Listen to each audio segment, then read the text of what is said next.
All right, come join Kyle, John, and David as they go through what's on their playlist. Find out what's everyone's favourite at Chicken Soup for the Soul Entertainment. We have a few segments, to be honest. In and out points, no celebs and the gossip. Back in time where we talk about the big M's, coming attractions, what the cue. Quick checks, who'll be laughing? You abundantly. Welcome to Dual Redundancy.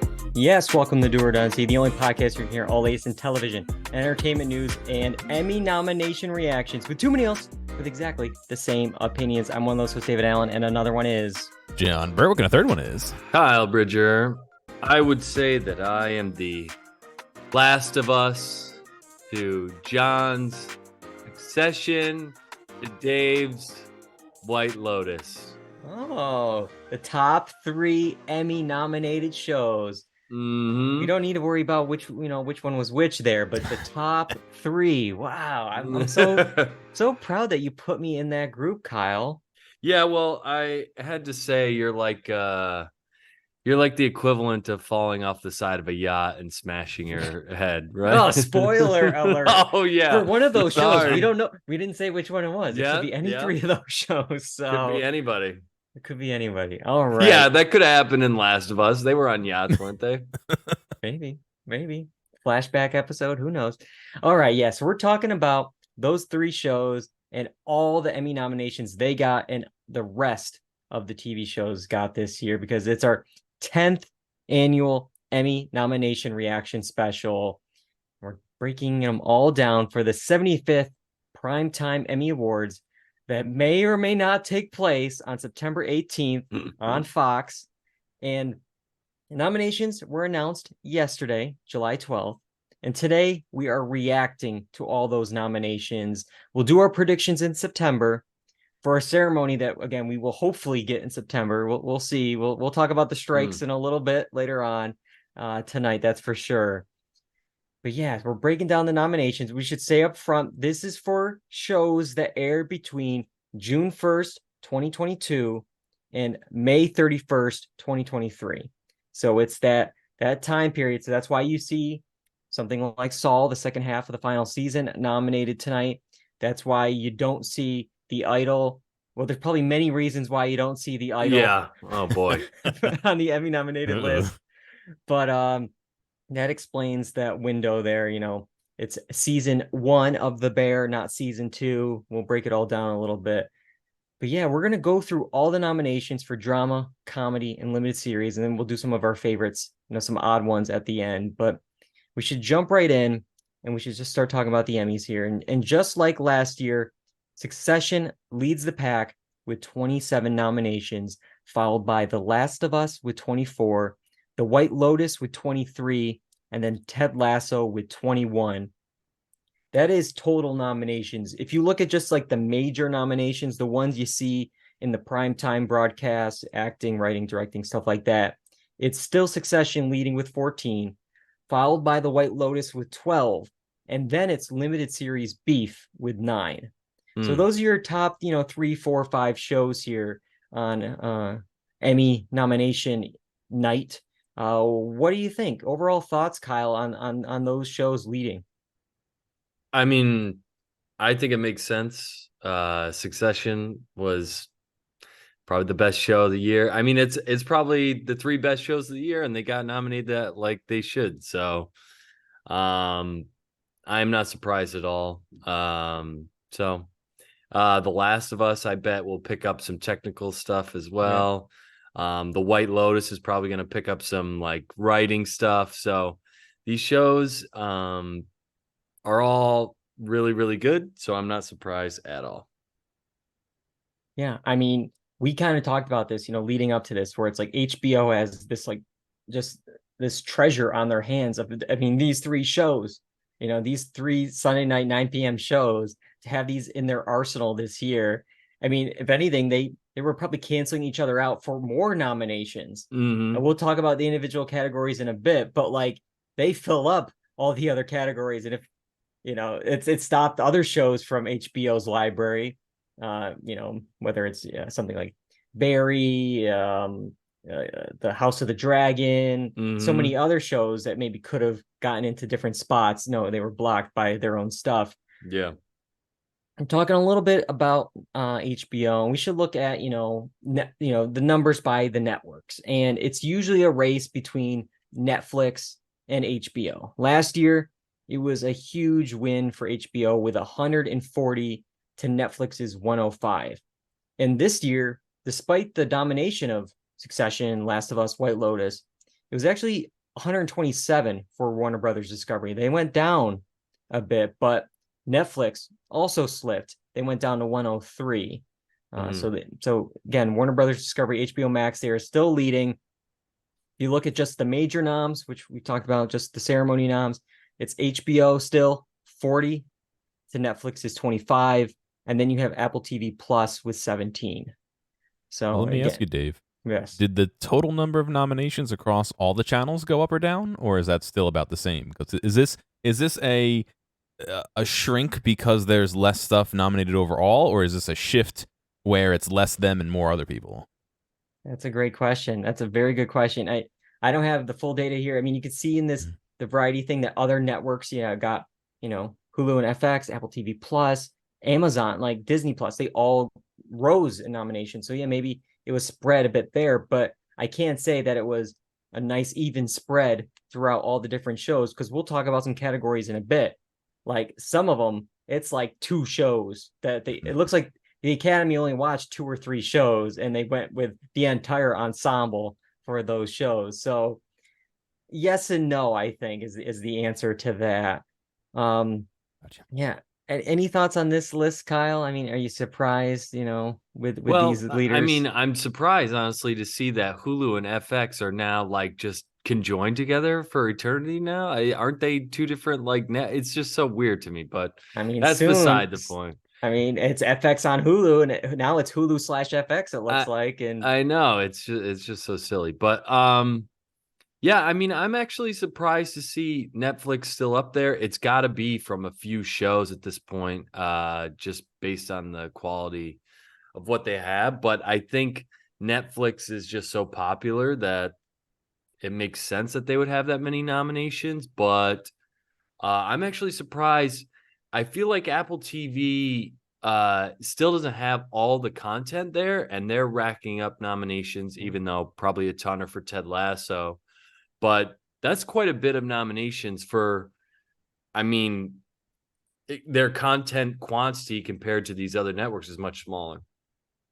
yeah, I mean, looking at it, I'm trying to see some of the shows here that, for Apple TV Plus that really got a lot of nominations. I think Shrinking. Yeah, Shrinking got, a couple there, Blackbird, Bad Sisters, Ted Lasso. I think this also includes, a lot of documentaries. I know still the Michael J. Fox movie got a handful of nominations. So yeah, it's like, yeah, without Severance, like they're still getting a lot of nominations.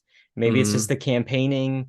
It's like that they have that budget to campaign and get those shows out there for people to pick. But I also feel like with Amazon Prime, how much money they have spent, or we hear them spending on shows. I just never hear anything about any of these shows, really. Yeah, I don't know if it's like bad marketing, or they just dump it, or it's hard to find on the personally, I think it's hard to find. Yeah. We've talked about their system of oh, if you want to watch Scrubs, it's like, well, here's season 3 of Scrubs. Yeah. Here's then season 6. Here's actual Scrubs you can buy at the store. Oh, and then here's season 1. Like, it's put all of it together, or because it's so confusing. It's like, well, I want to watch it streaming. Well, here's the DVDs of Scrubs if you want to buy it. It's like, no, I don't. It's too all together, and it really makes it hard. And I think for a lot of people, Amazon is like, yeah, I get that for groceries or items, and then the streaming service. Oh, that's a nice little perk. That's a nice little thing to have on the side. But the majority of people, I think, have Amazon for the supplies, not for the content, at least yet. Well, when it comes to TV, I feel like they're getting getting bigger in the movie aspect. Yeah. So let's jump now to drama series. We'll go through each of the categories in a bit. We'll talk about the nominees just in general for drama first. And the nominees are Andor, Better Call Saul, The Crown, House of the Dragon, The Last of Us, Succession, The White Lotus, and Yellow Jackets. All right. Give me your thoughts there, Kyle, on those 8 nominees. Well, Andor is a blind spot for me. I just never saw it, but I heard good things. I dropped out of The Crown. I just said I don't really care. I don't care. I just don't care I at think this that's point. like a lot of people this year. I think the buzz wasn't there for this season. I think it came and went, and we'll talk about it in a little bit about Emmy Yeah. nominations. But yeah, But I just dropped out. I think I made it 2 episodes and I'm like, I'm done. I love The Last of Us. That has a lot of hype. The White Lotus was great. Better Call Saul, awesome. House of the Dragon. You feel like that's one that's gonna just be there, but it yeah. doesn't really have the juice to put it over the edge. But you know, I saw a I report expect it to be there. today that season 2 is still filming despite the SAG strike. They're going to Uh-oh. they were powering through the WGA strike, and they're going to power through the SAG strike somehow. Can they get around it because they're using like British actors or something? I don't know, but we'll see if the backlash and stuff like that comes up. Maybe in the next hour, this news will be already out of date. But as of this time of recording, Yeah. And Succession, it's going to be hard to beat Succession and Yellow Jackets. I haven't watched, but it sounds like it may have dropped off from where it was last year. Yeah, I'm surprised Yellow Jackets made it for series here. Season 1 was a lot of fun. I thought season 2 was very lackluster. I mean, it was definitely less buzzy. Oh my God, pardon the pun of that, but like, especially, I mean, it was going up against Succession. I mean, like in that Sunday 9 p.m. slot that they even had to move it to like a Friday streaming release to get any kind of reception Juice for it. yeah, and I just think like it went kind of a bunch of jump the shark like WTF moments in season 2. It only got 3 nominations total: series, casting, and then lead actress. So it definitely is a step down just nominations wise from season 1. And kind of yes, I was kind of surprised it made You it think in just a top 8 here. holdover? Just a holdover? Maybe they're late to I the. think so. I think there's a lot of stuff with Emmys where they anoint something, they stay with it, and it maybe for a season or 2 longer than they should, and then it takes those newer shows a little bit more time to really, get in there. Yeah. But yeah, I mean HBO, 4 out of the 8 of these Yeah. are from HBO. Yeah. And of those 8, they top 4 in total nominations for each series, like it in this category. So You know what's crazy to me, and John could probably back me up on this, is that it is amazing at how many people love The Last of Us when video game works have been so bad at times, but that this is like Pedro's the internet's universally daddy. I loved. mean, I know. It's everyone's crazy. loves This Pedro one, Pascal. this one did it good. I mean, I think a little bit of generalization, but I think studios haven't been putting the money into stuff like that. They're like, oh, people already like that. We don't have to go hardcore on it. And I think that's not HBO's way. We'll see now that they're HBO Discovery, but that's not HBO's way. So they didn't do that. And look, it did well, and I think, same thing to a degree with the Mario movie, where they put some time and effort into how it looks and rendering and all that. And it seemed to do pretty well, so. And I think the team behind it is really good with the guys that did Chernobyl. It's like, this pretty good setup you got there. Yeah. So I mentioned a little bit about like Yellow Jackets only really getting 1 for 1 or 2 for lead actress, but same with Handmaid's Tale. Elizabeth Moss is the single nomination for The Handmaid's Tale this past season, and I think that's another one where it's like that show's still on, like people, and it's just like I think that she's gonna keep getting a nomination till that show's over. But it's just it's wild that this was a juggernaut. This was the first series to win, like a streaming series to win the series Emmy, and now it's non-existent. It's not a part of the conversation. And then you brought it up, and I also say it's a weak year for previous winner, The Crown. Just 6 total nominations. series, 1 supporting actress, and then 4 below the line categories, like the crafts. Yeah. But I know you Which said you it's- dropped Which is part of its charm. I mean, the directing and the cinematography is usually really good, the production design, all that stuff. But yeah, I was just like, who cares? Who cares? Yeah. I'll say I know you dropped out of it, and there's only 1 supporting actress that got a nomination this season. Let's see, it's Elizabeth Debicki for Princess Diana in The Crown. Is that the one, from at least what you remember from what you saw? I mean, yeah.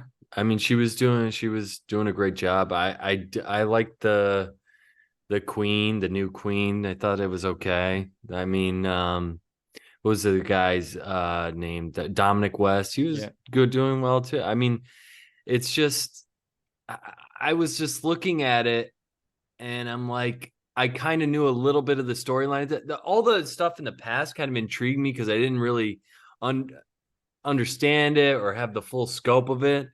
So at this point, I knew a little bit more. I'm like, I don't really care. And it seemed like the stuff that was happening in the past had more importance than whatever's happening, what they were currently telling. You know what I mean? So I was like, I don't really care. Yeah. Yeah. And I think, it was a show that would get a lot of Emmy nominations in those acting categories, and there just wasn't space this year. And it was what we've been talking about, the fault of the HBO dramas. I mean, 14 of the 16 nominations in supporting drama categories were from 2 shows. If you look at supporting actor and supporting actress for drama series, they were all from Succession and The White Lotus, or 14 of the 16 were from those 2 shows.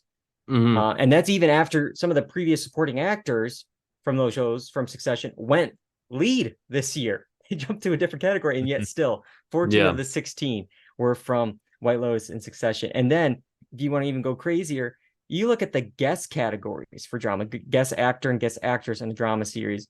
All the spots in both categories are from Succession and The Last of Us. Pretty much, if you were a guest actor on The Last of Us, you got an Emmy nomination this year. Yeah. So like the entire ensemble, pretty much, because there's so few people on that show got a nomination. But a lot of these I can't argue with. I mean, of course I was going to be happy for Nick Offerman and Marie Bartlett, getting a nomination for those episodes. Of course, but wow. If we go back, or if we go to the supporting actor in a drama series specifically. This one. Okay. I love Succession. I love The White Lotus. To me, you could drop a couple of the people. Like, I love Nicholas Braun, but I don't. No, he's out for this season. He did not have enough, I think, this season.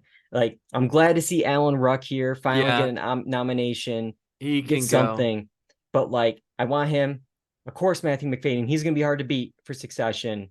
But all right, really, Nicholas Braun? We can give Skarsgård one. He had a lot to do this season. But even still, it's it seems like a lot for one show when there's other obvious ones from that show to me. The White Lotus it's tough. Yeah, it's the entire ensemble. It's an ensemble show that's so good. Yeah. And all those characters have their moments. So, I mean, a lot of people think the drama series or comedy series category are ensemble an award already, but it's not. There's so many other pieces that go into that. I almost think the Emmys just have an ensemble category, best ensemble. Yeah. And then you could have, just Succession. So then people, you can or White Lotus, you can have these ensembles nominated. Maybe you can get some other blood in this category. Yeah. Because by the looks of it, it's you saw 2 shows this year. And, the ones you didn't see, okay, let's see. Of the 2 of the 16 that weren't from those 2 shows, Elizabeth Debicki, which we talked about, The Crown, and thank God Ray Seahorn for Better Call Saul made it in. Yep. I thought I was worried for her, because of the other shows just dominating the categories. 90 years, yeah. John, are you happy to see this nomination for Ray, and of course all the other ones for Better Call Saul? Yeah, I mean, we've talked about it many times before. It feels like like peak TV that is kind of just getting ignored for this ceremony. Like how many times have we said, "Oh, we're disappointed to not see this person, nominated, this show nominated." So yeah, I'm glad to see it. It's I think a little overdue. Yeah. And I was worried because I mean, she's always on the bubble. It was so long ago since the final season aired, or the final Yeah. half season of Saul aired. And if we look at just overall for Saul, Saul got 8 nominations, but they got nothing for directing, nothing for cinematography, and some even thought maybe, hey, Carol Burnett, could get something as as a supporting player this past season. Obviously, a huge icon in television, or even like a fun like legacy guest award for either Aaron or Brian coming back for the final season. But no, I mean, it's just wild that like, sure, it got writing, got some acting ones, but like, the directing and cinematography in this show is just top notch. Yeah. And we're, I'm looking at what it's nominated for, and it pains me to say this, but right now they have had a total of 53 Emmy nominations across all their seasons.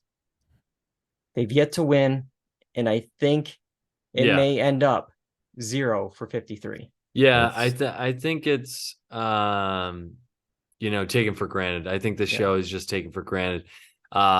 Breaking Bad and Better Call Saul, just two of the most consistent shows, what they're able to do writing wise, directing, cinematography, and it's just, I think, taken for granted. It's also bad luck because it's hard to deny a series like Succession, but to win no Emmys for one of the best, most consistent shows is crazy. Yeah, it's sad, but it's really going to be a major uphill battle for all of it. It kind of stinks. I'm not going to say that the other shows deserve it less, but they definitely deserve it. And with the amount of time that's passed, it's going to be real hard for them.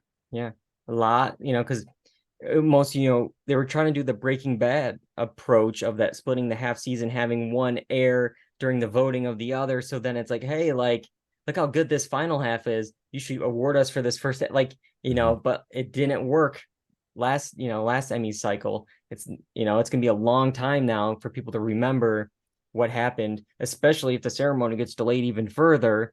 I don't know. And the only thing I can hope for a little bit, I mean, we're thankfully Bob Odenkirk made it in. We can look at the lead actor raise.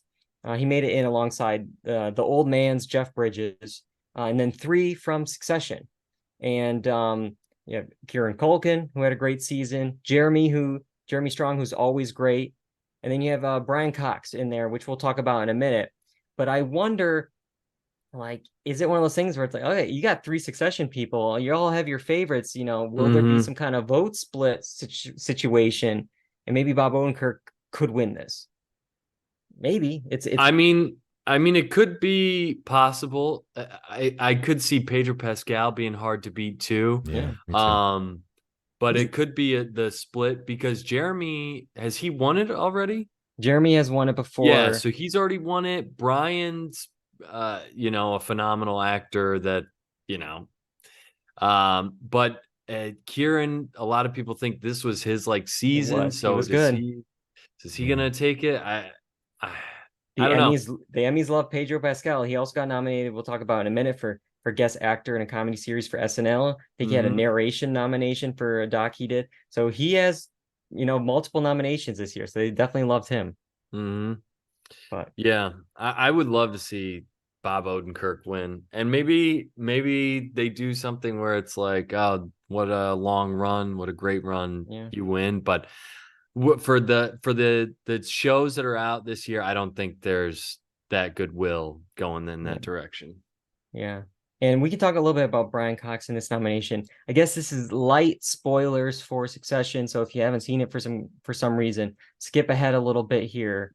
But let's just say Brian is not around for the full season. And I really thought, initially when he was out, really quick into episode 3, that I'm like, oh, maybe he'll go guest actor and like win that, it'd be an easier category.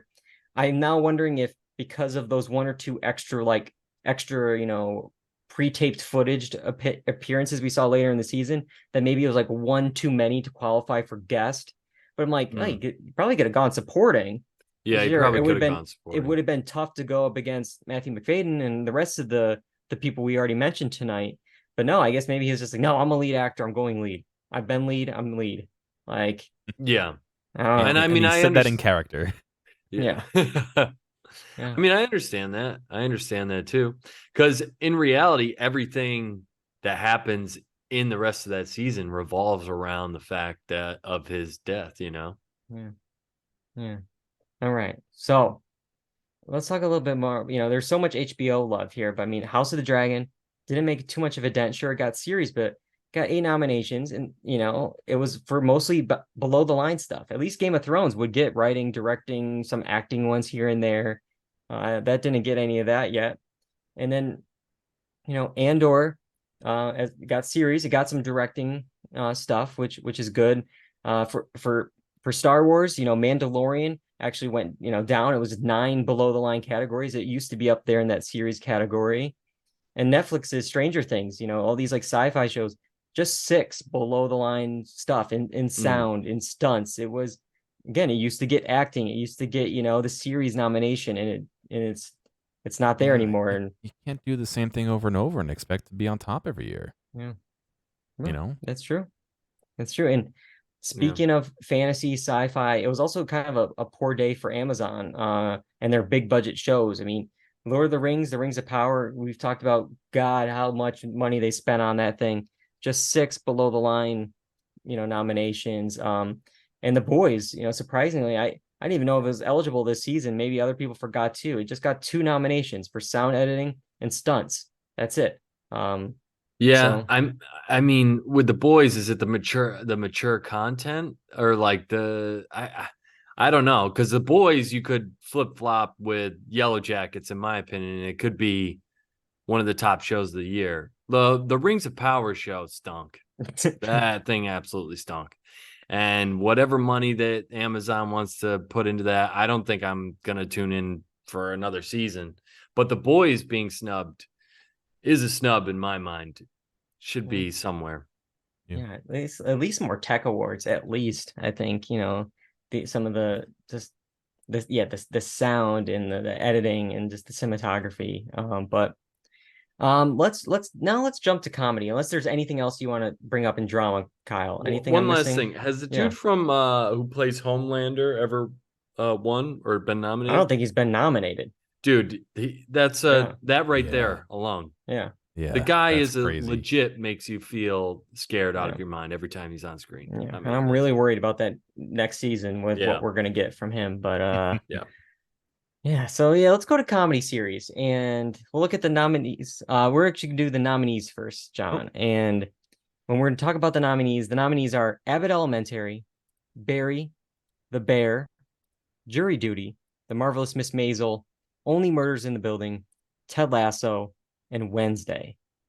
Yeah, so just give me your initial thoughts here first, Kyle, and then we'll talk about maybe some of the category issues. But Yeah, I mean, that was one of the. I mean, John didn't even have to. It was just that to me is the main thing. Is like, are some of these even comedies? I mean, what would you say is the most legit comedy? Probably Abbott Elementary. I think Abbott Elementary and Jury Duty. Yeah, Those are. I think those are the two. The others are like this mix, and I'm not saying it like a bad thing. It's just we're blurring the lines here of somebody just saying, "Oh, this is a comedy series," and yeah, we go along with it. You know what I mean?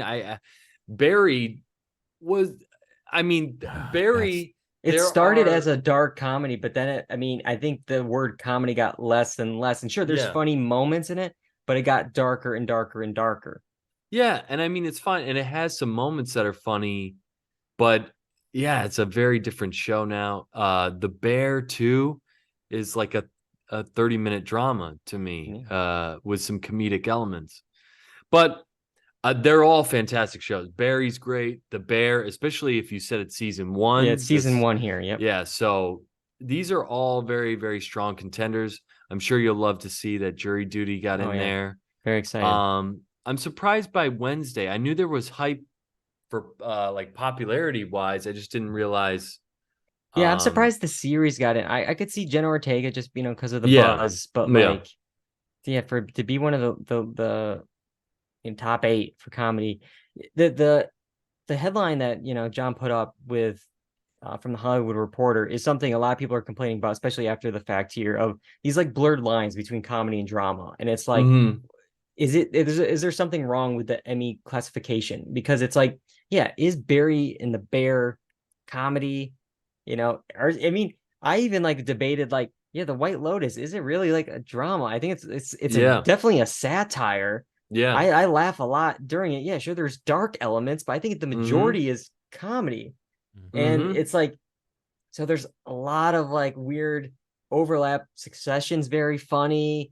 And it's not just like length, because you have, a lot of times it was like 30 minutes comedy, 60 minutes drama, but like we have Marvelous Miss Maisel. That's an hour. Like a lot of this season of Ted Lasso was like an hour or Yeah. more. Oh my God, tell me about it. I didn't watch the final season, or maybe it's the final season, who knows, but like I saw it was like exploring themes of like sexuality, racism, mental illness. I'm like, Mhm. oh, what a laugh riot like that is. Yeah. Like it's just, I think lines are so blurry, and I don't know what the answer is, Yeah. because do I you don't make know it just either. based on time? Best half hour show, best hour show. But then there's gonna be But shows that are 15 minutes, and then there's shows that are yeah. an hour 30. It's like, Yeah. And in the streaming world, it's like the minutes don't really matter Mhm, anymore. mhm. It's like whatever the creator wants, or based on what they feel is best for the story. But yeah, I don't know. I think there does need to be some kind of different classification system,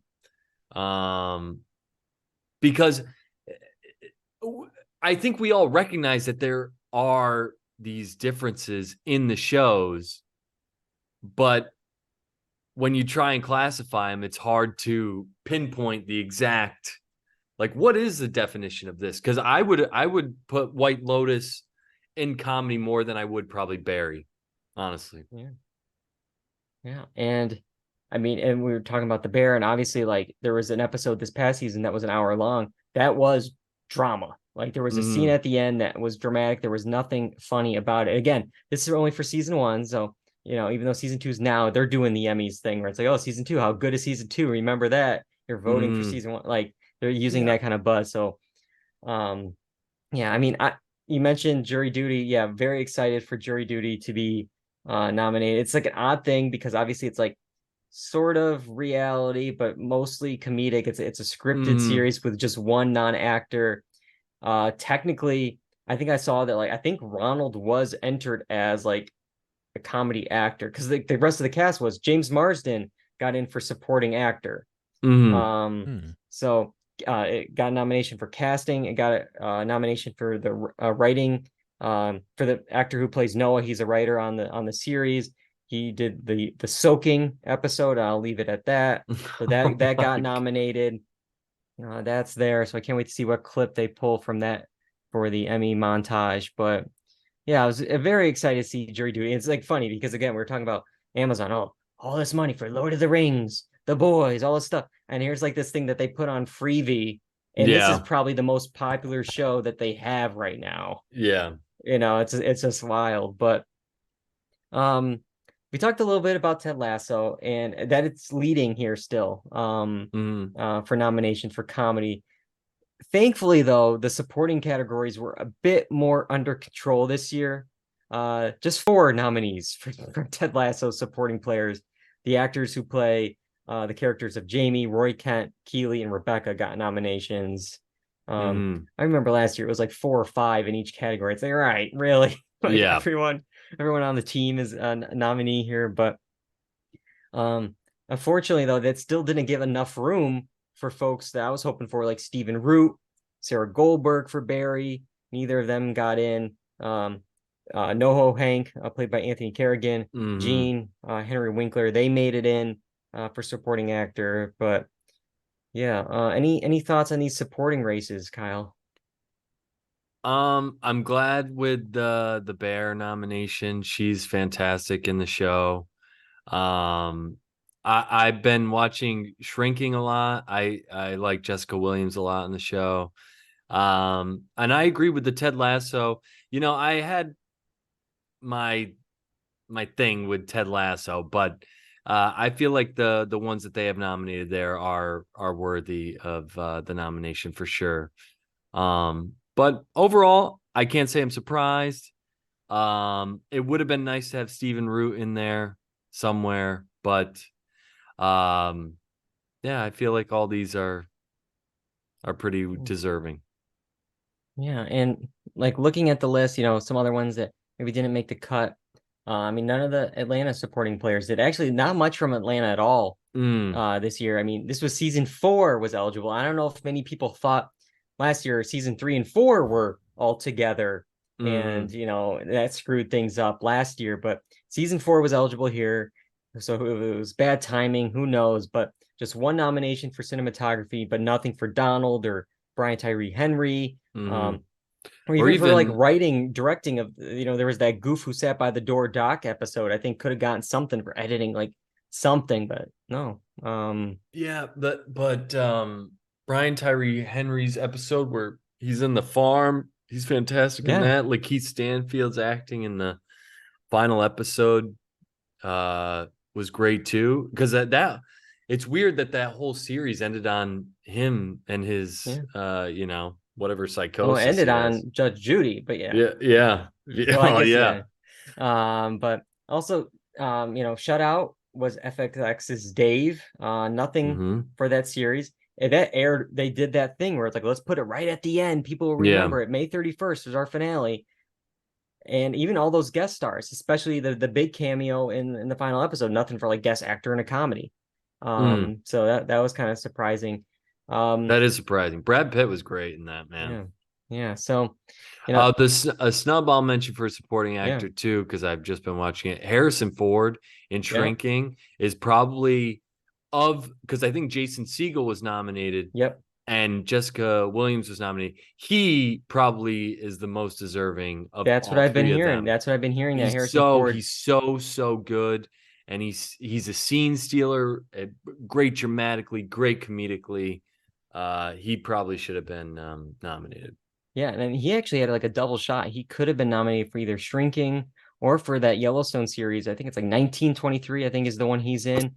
Whatever number they're on. He could have gotten something, but no, I mean, nothing for Harrison Ford. I'm looking at other ones, speaking of Under Control, and we were talking about like Ted Lasso. I'm so glad we've gotten out of the tradition of like, if you were famous and you hosted SNL, you get a guest acting nomination. It was just like 5 of the 6 would always be a host of SNL. And this year it's just 2. If we look at guest actor in a comedy and guest actress in a comedy series, we have Pedro Pascal and Quinta Brunson. That's it for SNL. Those are the 2 SNL hosts that got nominations this year. You got some other ones you expect in there. Oliver Platt for The Bear, John Bernthal, of course, for The Bear.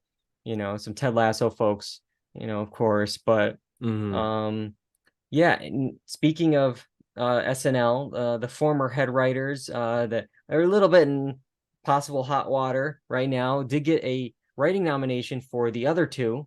I was thinking of this too. Yeah, they got the first, I think, nomination, and I guess it'll be only because it's the final season. But then again, it's very confusing because I'm not sure the eligibility of this entire season, because you need to air, I think, at least like the majority, which is like 6. I think it's like 6 episodes within that 5/31 cutoff, and this was like it was half on one, half on the other.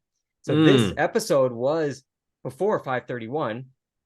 They had 6 episodes, but like, will they then be able to enter any of the ones for next year? Or any of the actors? It's very confusing when these shows overlap. Strange. But for good for them for getting in finally, because that show was, I think the 3rd season was really funny still, and despite whatever happened behind the scenes, I'm sad to see it go. Yeah, it is good. It is good.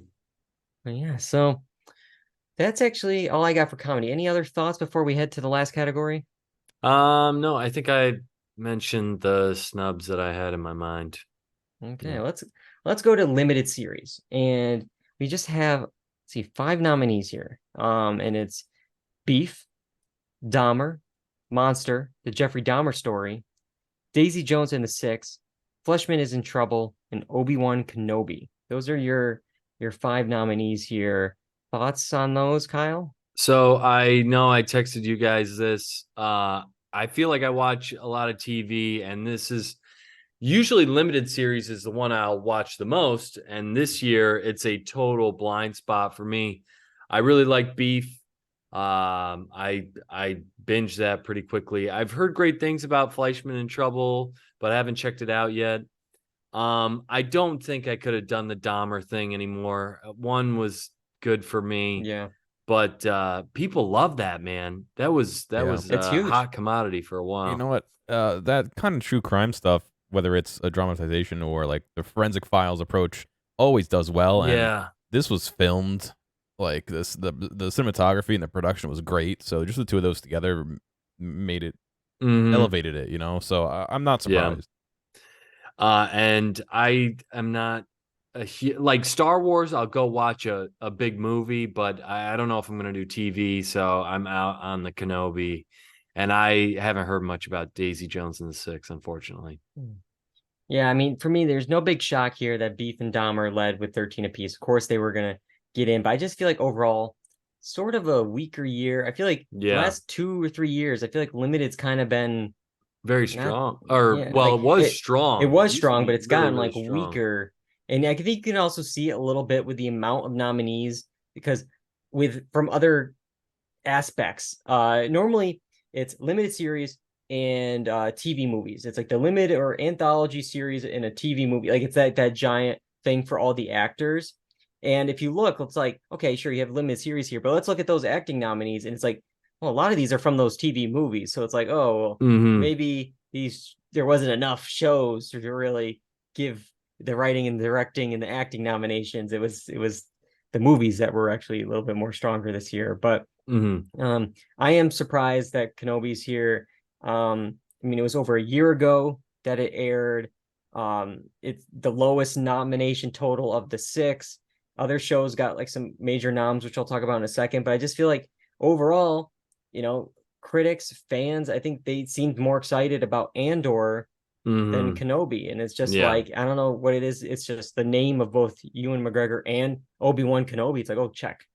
I gotta do that. But, you know, if you look at like some of the other shows, I mean, for instance, Swarm got a writing nom. It got some acting noms. Didn't get series. Blackbird, you know, which I feels like it's been eligible for like years at this point. It just feels like it's been around. Like I see it, like maybe it's just because of like the timing of the awards categories. It's like it got 3 acting noms. You know, Kenobi just got series, and then 4 below the line tech stuff. You know, sound, costumes, editing. So it's like it didn't really get any of the big ones. Like, so how did it get the big one? Like, it's very confusing. Because like, sure, I said it's a weaker year, but you could still have had, like, I got some shows that people thought could be in here. This Is Going to Hurt, Irma Vep, The Patient, Welcome to Chippendales, George and Tammy, Tiny Beautiful Things. There was a lot of shows that could have made it in. Even I saw many people were angered about Dead Ringers. Just got a cinematography nomination. A lot of people were mad Rachel Weisz did not get in for her dual performance in that series.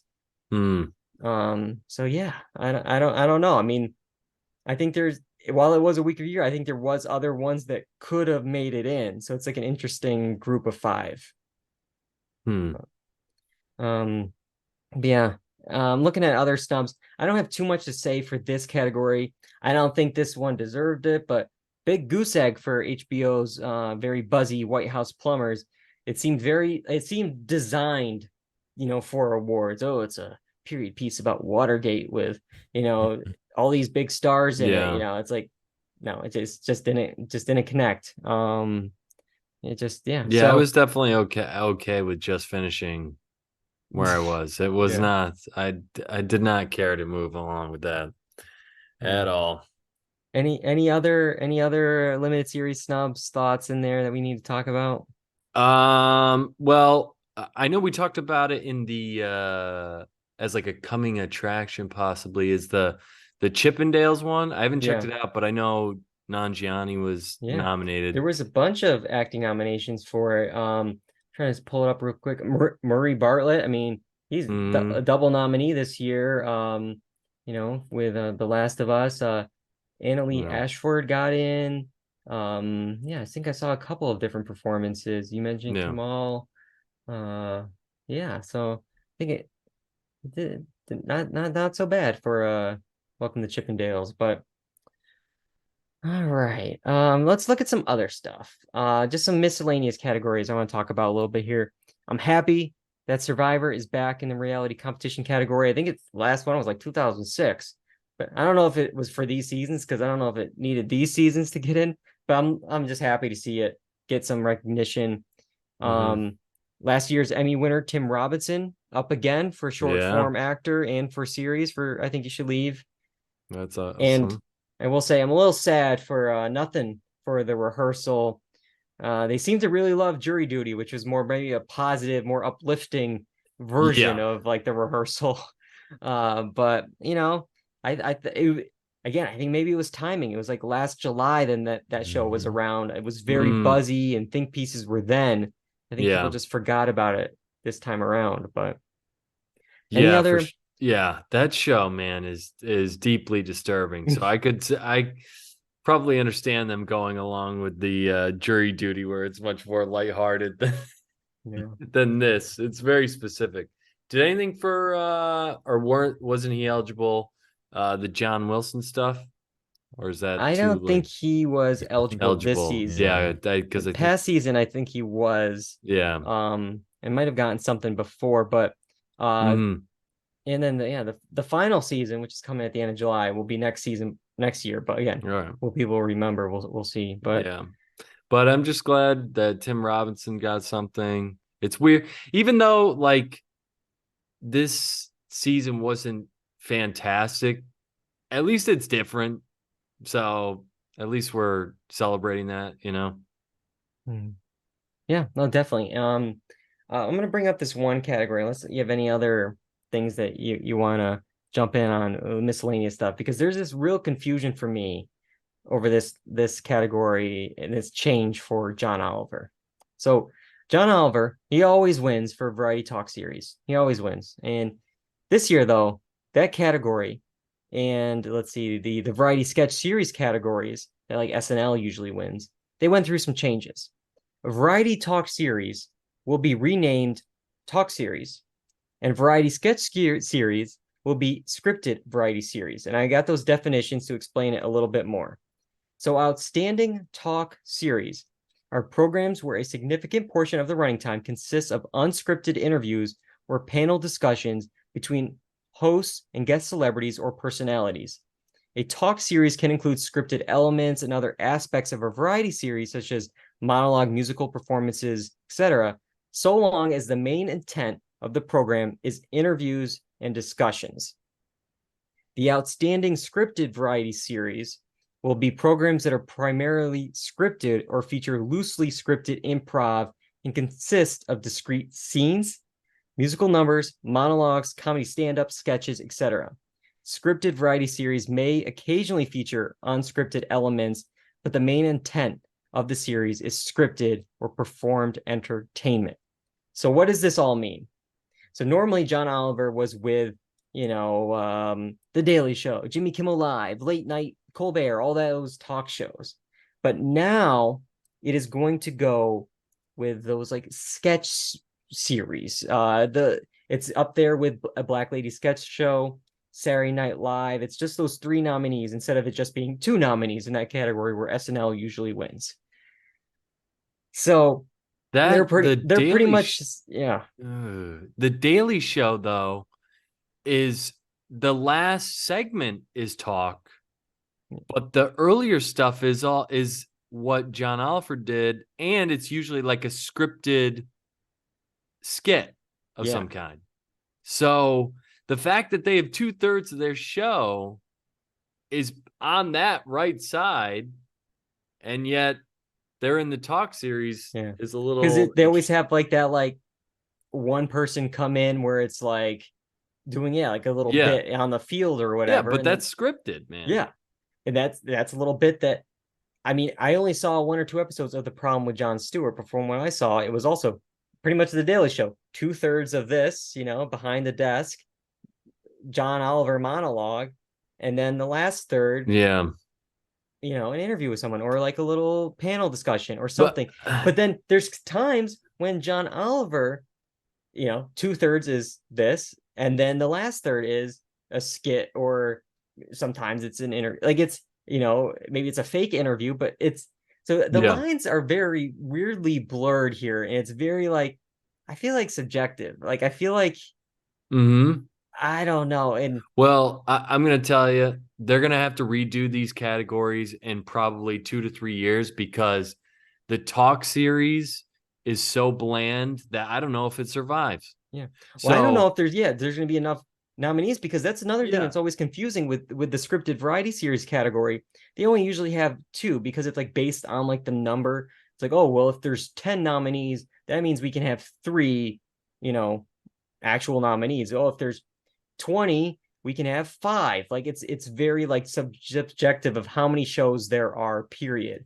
And it's like, you're telling me that there's still like 5 talk series, but there's only like 3 variety series. When it's like, oh, there's Inside Amy Schumer this year. There was that History of the World Part 2.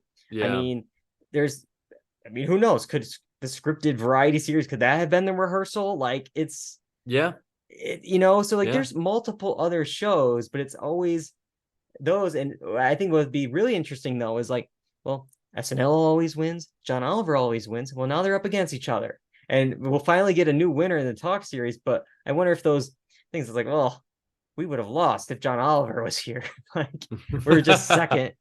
But I don't know. What's interesting is like now Jon Stewart kind of took that spot in this category, even though the year before he was nominated in hosted nonfiction series or special category. Boy. So it's like, wait, what is that category, and why can't those talk shows go in that category? It's like this whole thing's a mess. Yeah, it's a mess.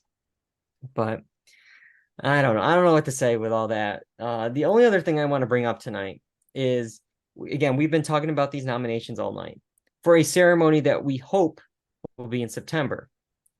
Well, that ceremony could easily be delayed, because it's not just because like who's writing the ceremony with the WGA on strike, but who's going to be hosting, with SAG now on strike, the Screen Actors Guild. Not to mention, a part of their strike is, well, there's no campaigning, there's no press, there's no awards shows, all part of the SAG strike rules. So if both of those are on strike, what are we going to do? Like there's no ceremony. Yeah. And it's sad, because there's so many people that deserve this recognition for all the work that they put in. But at the same time, it's like, like this strike is important, and we gotta we're not gonna give a big show for the networks that we're striking against. Yeah, I know. But I mean, they would have to, even though if they don't have a ceremony, do they still choose? Are they still voting? And will those results come out? It's very confusing, because I think the only time this is like happened, I think it was when the Writers Guild were on strike back in the day, and it was with the Golden Globes, because those were in early January. And I think they did it as like a press conference. Like it was like a 20-minute thing. Nobody watched it. Like it was, of course, nobody. It was just like probably like a one person in front of a podium just saying all the winners. So that's not good for ratings. I mean, that's not good. So who knows? Even before the SAG, strike, there was talks like, oh, maybe it's going to be pushed to November, maybe January, they're thinking. And it's like, well, January, I mean, that puts it in the prime, like the Oscar time.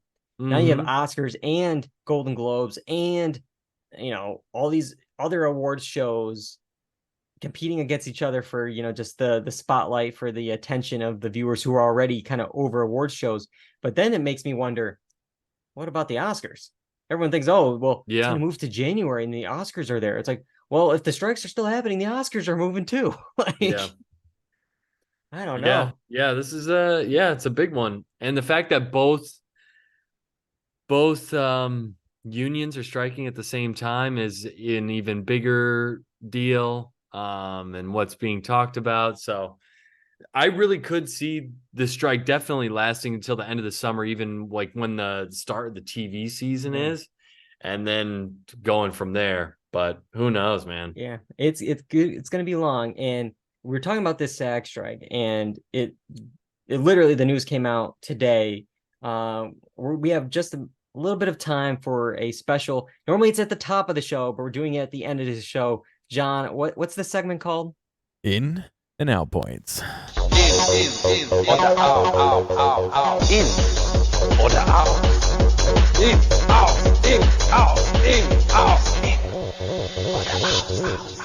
Yeah, so officially at midnight tonight, SAG-AFTRA, the Screen Actors Guild, is going on strike. It's the first time in 63 years where Hollywood has faced a double strike. Two guilds are striking at the same time. The DGA reached a deal earlier this year, or earlier this summer, but SAG, WGA are unable to at this moment. And a lot of what SAG wants is what the WGA wants, and a lot of it's driven by technology. So it's going to be like this interesting, I think, like, who knows? Are they going to possibly team up a little bit? If one group gets it, the other group's going to want it. Because I mean, it really comes down to two things, and then we'll get your thoughts on it. It's really about streaming. I mean, streaming has changed everything from episode counts. That means like actors are possibly going to be earning less money per job because there's less episodes, and then residuals. Like, well, how am I going to get paid for this past work? Netflix sometimes will do like a bigger fee, maybe up front. You get all this more money up front, but like if it becomes a big hit, you're not seeing any of that. So that's very confusing. And then to go with technology, possibly the biggest concern, especially for like the WGA, but also now for SAG, is AI, artificial intelligence. We've talked about this, many times on the podcast. We've seen it, really like, used in de-aging these past few weekends with Indiana Jones 5. It's possible, it's out there, but it's it's concerning to voiceover artists. It's a huge deal. Kyle, like, what do you think about, between the SAG strike, between AI, all of this, what's going on? There's several concerns. The streaming thing is important because a lot of actors feel like they're not getting what they should, based on how much the studios are making. And there is enough money. It's just that, the studios don't want to give up the money that they already have. And we're seeing it with, studios pulling down content so that they don't have to pay residuals, because that was a thing of how they could make more money is residuals. And if you're taking down content, then how can creators see any residual money? So that's got to be frustrating. And so I would want to know, like, how much, even if I know for a set time, like for a full year, it's got to be up, or for this amount of time. And then AI, the problem is, and I said this before on the podcast, you could come up with some type of contract in 2 years that becomes obsolete, and you're now in a 5-year contract. And now we're working with technology that you didn't even know existed. With AI, it could be like 2 months, 2 weeks. Like it's so I don't know how this works out. And it seems like the studios are going to play hardball because it's already in use. It's already being used. People are giving away their rights. Like Bruce Willis was like, one of the first high profile ones that was like willing to kind of lend his visual or his face to future projects. So this is a rabbit hole that legally I don't know how it works out with the Sarah Silverman that's a lawsuit going on. Lawsuit that's ongoing. It's just, we're in a weird time, and it just so happens to coincide with when this is being renegotiated. So it's like a perfect storm almost. It really is.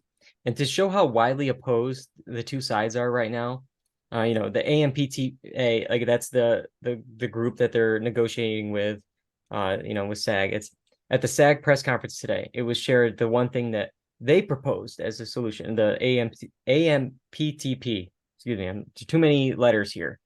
the solution that the other side proposed for SAG to consider was for background actors to be scanned for 1 day of work, and then their likeness can be used forever. I don't know how they thought any other response besides like "F you" was like correct here. Oh, so you're That's gonna give me insane. the minimum for a day work, and then you own me for all of eternity. Yeah, that's a great deal. Sign me up. What? Yeah, it's crazy. I don't Yeah. get it. Yep. Hey guys, we got a great idea for you. I think we're gonna be able to sign this deal tonight. Here it is. Oh my god. And yeah, it's not ending anytime soon. Today, Disney CEO Bob Iger said that the guild's demands are not realistic, and it's all, quote, very disturbing to him. And then there was a quote in Deadline from a studio exec that their goal is to break down the WGA by, quote, the end game is to allow things to drag on until union members start losing their apartments and losing their houses. I mean, it is a strategy, but I don't know how that works out for you Yeah. in favor of you. And I'm sure the public's gonna be like, yeah, let's Yeah. side with them. They know what's Yeah. going on. It's like, Yeah, it's terrible. It's brutal. I mean, they're messing with people's lives, and they're okay with that. It's scary, man. It's wild. yeah. Wow. Yeah. What a world where obviously this news dropped today, so some things may already have changed, and it's an ongoing thing, but we'll definitely be talking about it for sure. I'm positive on our next podcast, and it's going to be a quick turnaround. Normally, we do Mondays. This week we had to do a little bit later because of Emmy nominations, but we're going to be back this Monday, just in a couple of days, in our Monday night time slot, July 17th, to discuss Mission Impossible: Dead Reckoning Part 1 and so many other possible TV shows. We got the returns of The After Party, What We Do in the Shadows is back. Maybe we'll talk about, the full season of The Bear season 2. There's so much to talk about, a lot to do. Make sure you're following us on Twitter, Instagram, on TikTok at Dual Redundancy. You can find episodes of the podcast on YouTube, Apple Podcasts, Spotify, the blog, dualredundancy.com. Live on Mondays, twitch.tv/Dual Redundancy, 8 p.m. Eastern on Mondays. And if you want to help support what we're doing here on the podcast, you can represent the podcast. You can grab some DR merch. We got some shirts, we got some hats, we got some mugs, stickers, all this kind of stuff in the merch store. And you can find the link on our link tree. And then there's also a shorthand link. What's that link, John? It's bit.ly/DR merch, all capitals. Yeah, DR merch is all capital there. So definitely check that out if you want to help support the podcast there. I got to thank both you guys for joining me tonight, for doing this a little bit off schedule. John directing the show, getting it up on Apple Podcasts, on YouTube. I couldn't do it without either of you guys. But man, that's all we got for tonight. I'm David Allen. I'm John Berwick. And I'm Kyle Bridger. And that's all we got for our 10th annual Emmy nomination reaction special. Goodbye, everybody.